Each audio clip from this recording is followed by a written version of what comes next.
that came on and said you did not follow procedure. Is there any law really that governs an academia or as yourself to really follow any certain type of procedure in entering a country?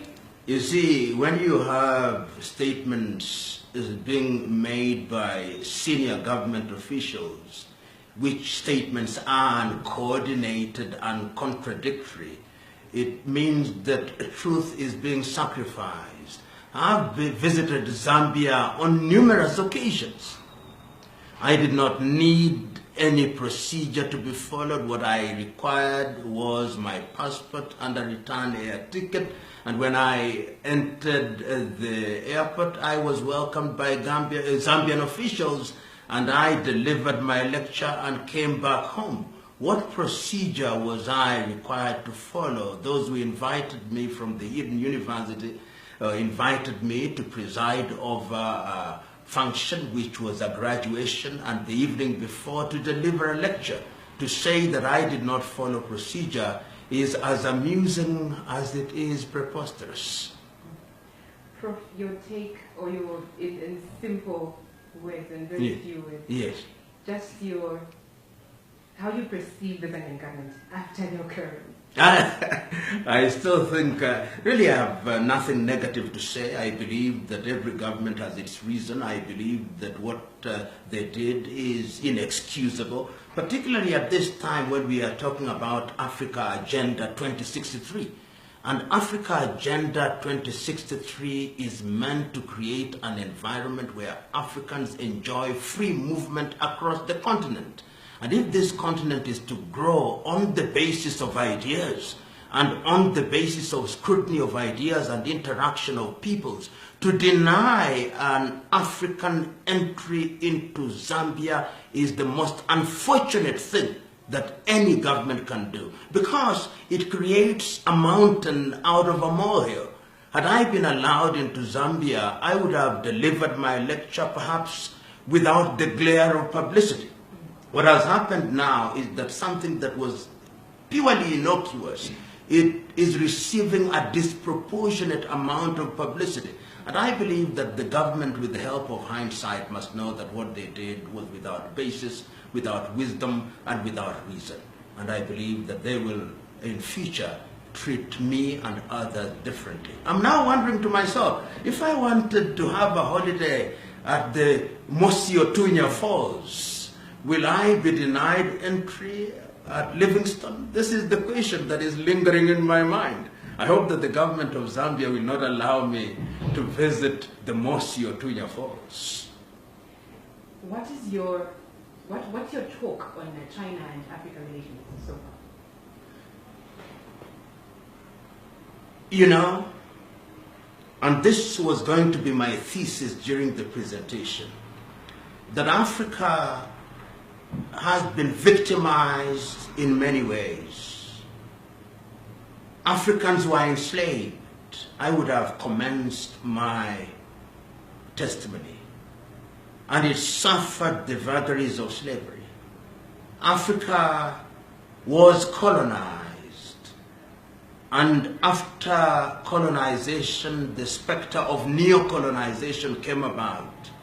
And there is a sense in which the founding fathers of Africa, and I would have mentioned Kwame Nkrumah, I would have mentioned Julius Kambarage Nyerere, I would have mentioned Kenneth David Kaunda, were clear in their minds that the entire struggle for independence was to liberate ourselves and to liberate our minds, to decolonize our minds.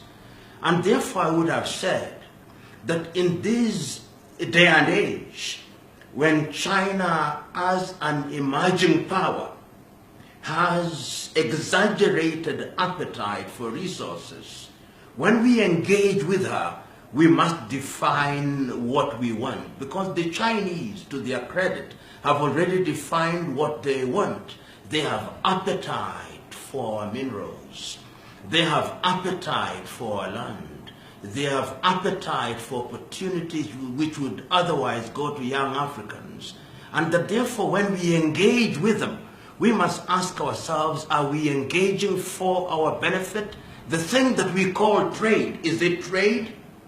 Is Zambia capable of negotiating with China? I would have said that going forward, Africa can only negotiate with China on the basis of regional blocks. And this is not something that is new. I've said it not once, not twice, times without number, that Africa must negotiate regionally as SADC, as East African Community, as ECOWAS, as the Maghreb, as Central Africa. And that therefore when we do so, we are able to negotiate for the benefit of our people. And if we don't do so, China may end up being our new colonizer.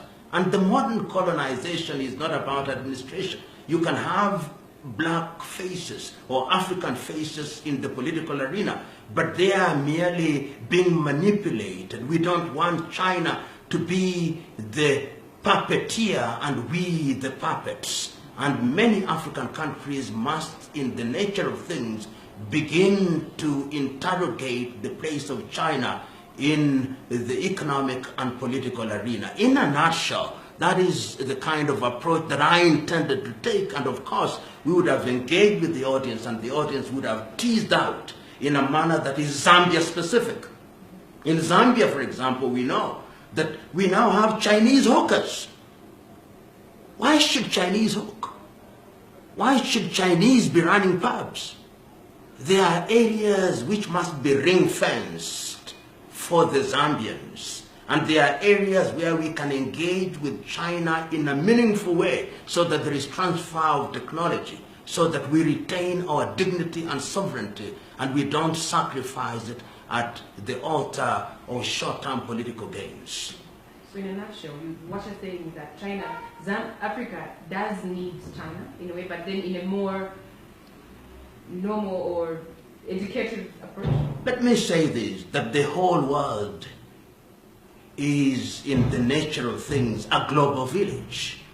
And that trade is the lifeblood of human interaction. China needs Africa, Africa needs China, but there is a way in which we need each other. There is a way in which you need each other in the manner that a horse rider needs a horse to ride it. For the time being, I hold the view that the horse rider is China. Africa is the horse to do China's bidding.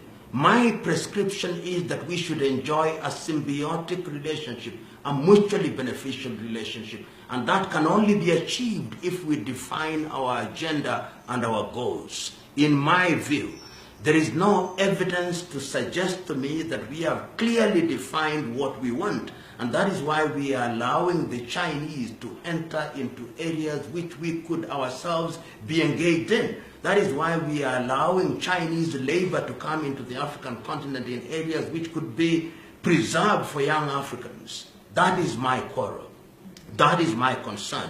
Am I right? I may not be right, but these ideas ought to be on the table of discussion for purpose of scrutiny, so that if my ideas are without merit, they will be demonstrated to be without merit by force of reason, not by reason of force.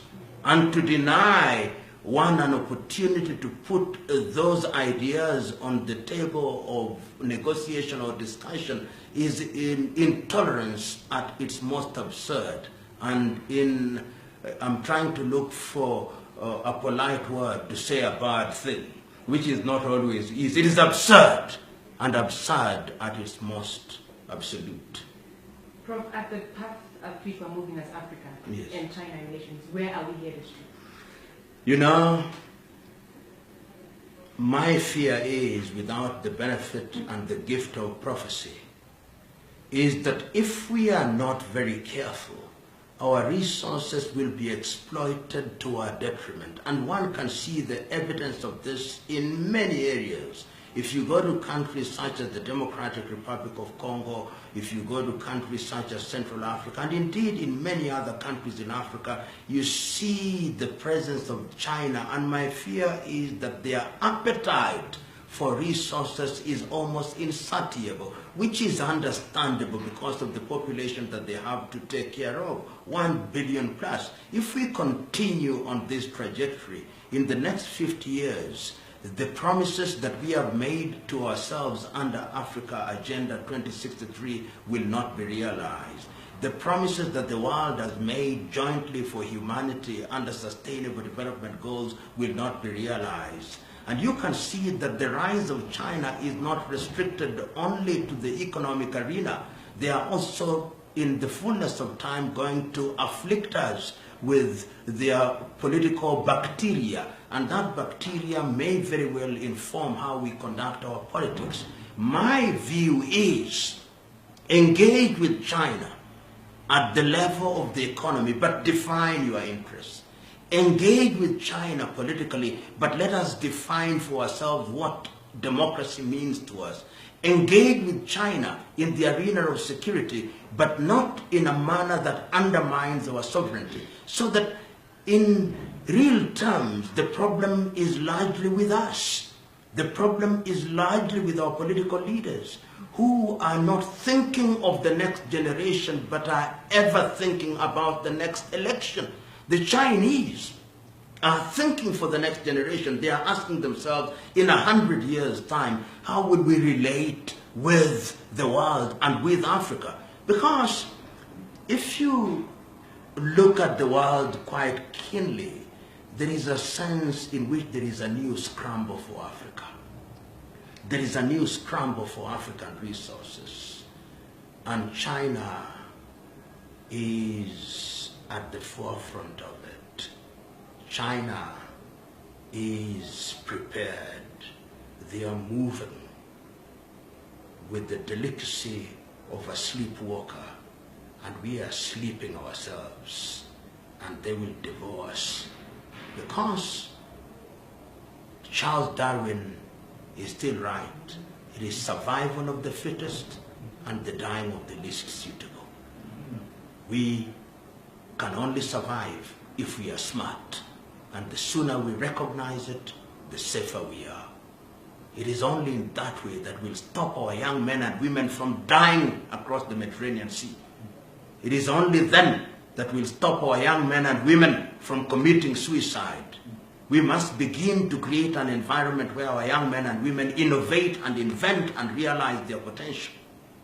We can do it. We have the wherewithal. It is the political leadership that we need to guide us in that direction. And this is the message that we keep on articulating and will continue to articulate. And do you think that this era of political leaders that we have really have the strength or the energy to talk to China in that way and bring that subject forward? Unfortunately, when I look across Africa, I don't see the evidence. There are few of them who can be isolated and have distinguished themselves in that regard, but they are too few. They are too few. If we are talking about 54 heads of states and government and you have no more than 5 who are clear about how to engage with China, it tells you that they are in the minority and their survival rate and their chance of survival is like the chance of a snowball in hell.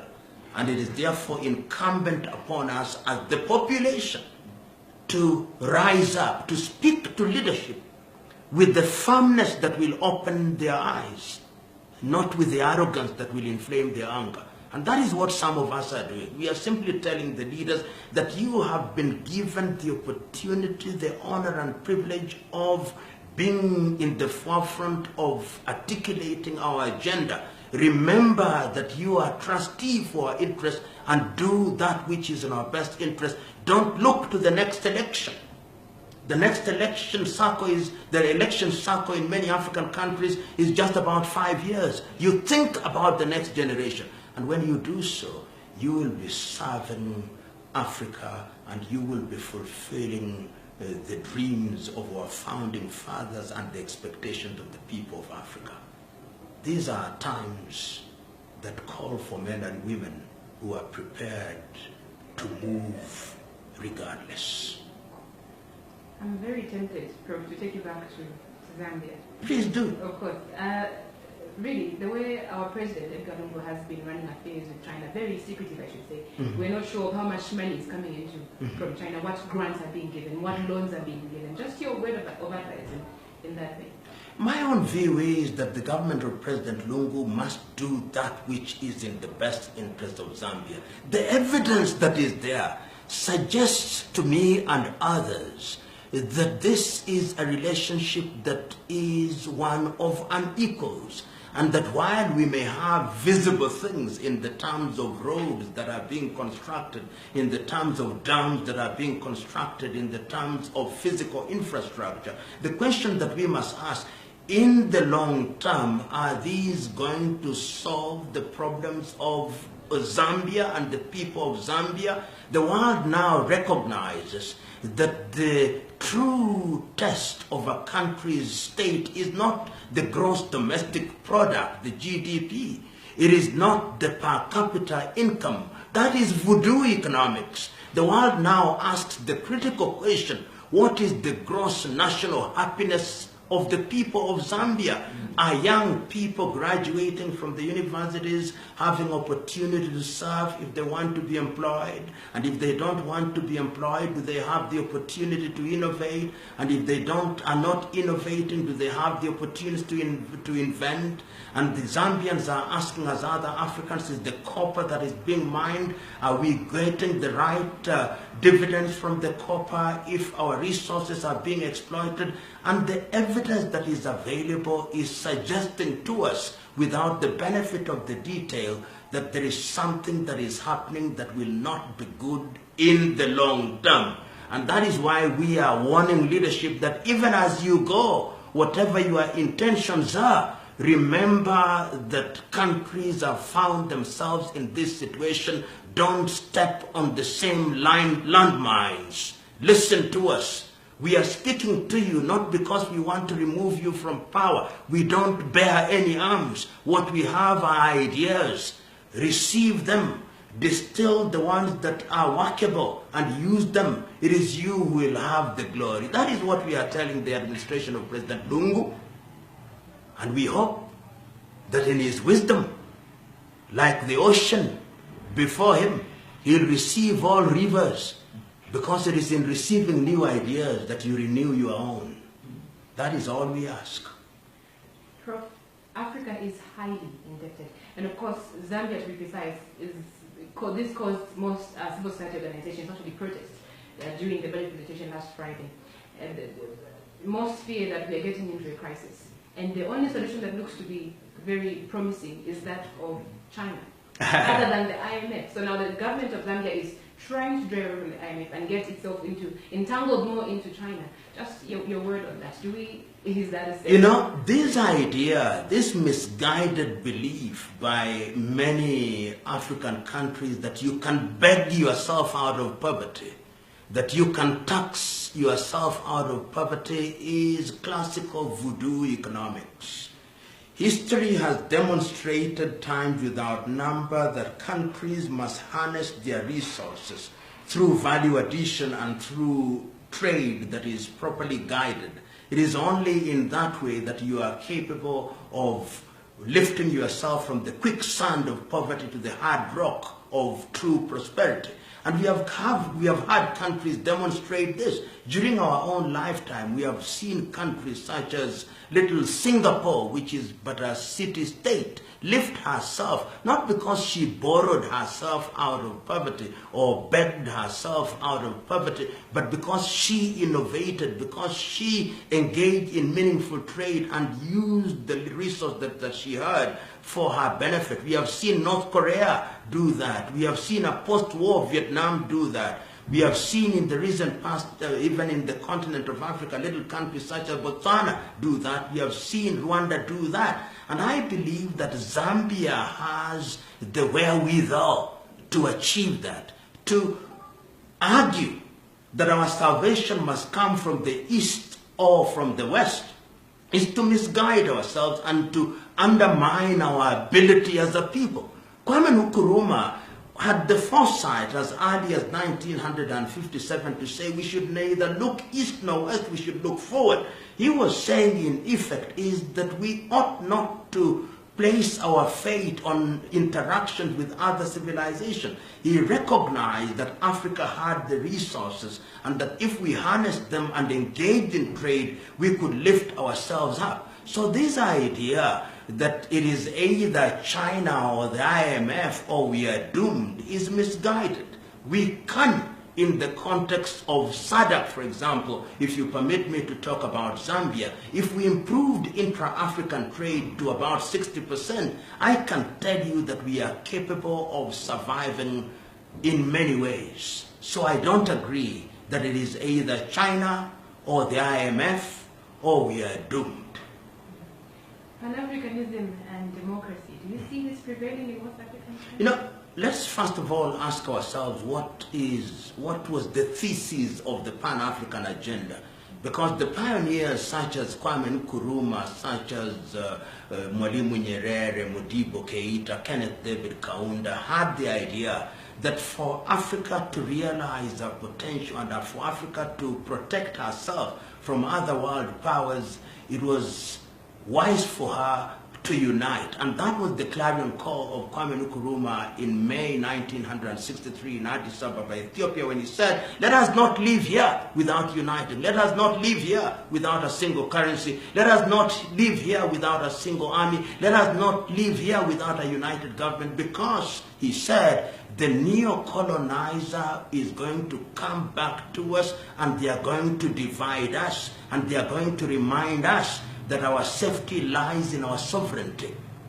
The Pan-Africans of today ought to draw from that and to recognize that one of the things that is going to help Africa is for Africa to unite. And one is not being naive by saying that we should pronounce now that there is a state called the United States of Africa. We are not saying that.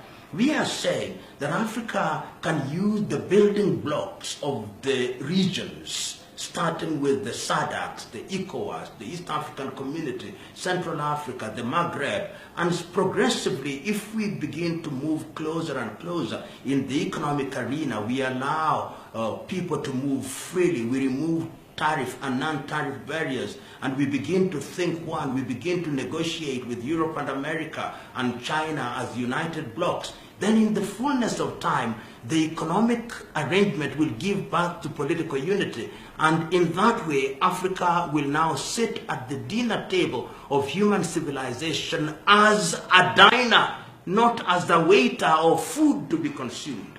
We are saying that that should be the agenda for Pan-Africanism. And this thing called democracy, we must also redefine it. Africa has been made to believe that democracy equals to multi-party politics, democracy equals to periodic election. I'm beginning to think that we ought to ask ourselves, is it possible to allow people participation in governance without borrowing lock, stock, and barrel the ideas that were conceived and birthed in other parts of the world, so that we give what one may describe as an African flavor to democracy? This is a debate that we ought to put on the table, because we have seen in the recent past in many African countries, after election, there is conflict. We don't want this to happen, that if there is an election, we know as sure as day follows night that there will be conflict and there will be disharmony in the country. Is there a better governance method that answers to the prescriptions and dictates of democracy which can be practiced in Africa? It is a debate that ought to be articulated at different fora in Africa going forward. Prof, as we conclude, of course, what you experienced in Zambia is a clear demonstration that we have an infringement of the freedom of speech, and people do not have the right to speak freely on matters that really affect them. Just your way of the leadership when it comes to, of course, allowing people to just come out freely and speak about such topics. History has demonstrated that ideas can be very threatening, particularly if those ideas are ideas that threaten people's positions. But history has also demonstrated that it is ideas that change societies. And my appeal to all leaders across the continent and across the political divide is that democracy is a marketplace of ideas. Ideas must be placed on the table of debate for their cross-fertilization and cross-pollination. It is only in that way that we are then able to distill from that process the ideas that will propel our education, propel our health, propel our economies, propel our politics, and to create an environment where ideas are denied the oxygen that will make them survive is in itself backward, unnecessary, and potentially destructive. My view is allow ideas to grow. As the wise have said, the ocean is great because it accepts all rivers. Nations will be great if they accept all ideas. They jettison the ones that are impracticable and use the ones that are practicable. And that is my message to my friends in leadership in the great country of Zambia, the country of Kenneth David Kaunda and Levi Patrick Mwanawasa. Any final remarks that you'd love to make? I'd love to get you to talk as well. I've said my piece, but in this quest for African unity, those who think that it's going to be a walk in the park are misguided.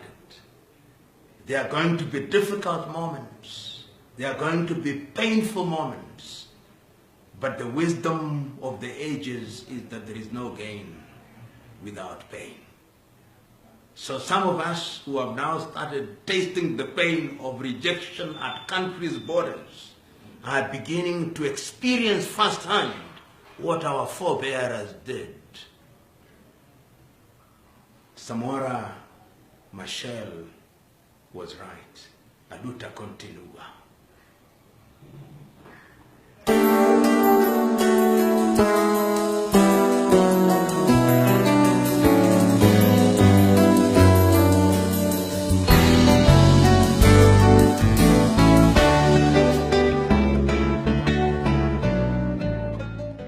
This is what you get.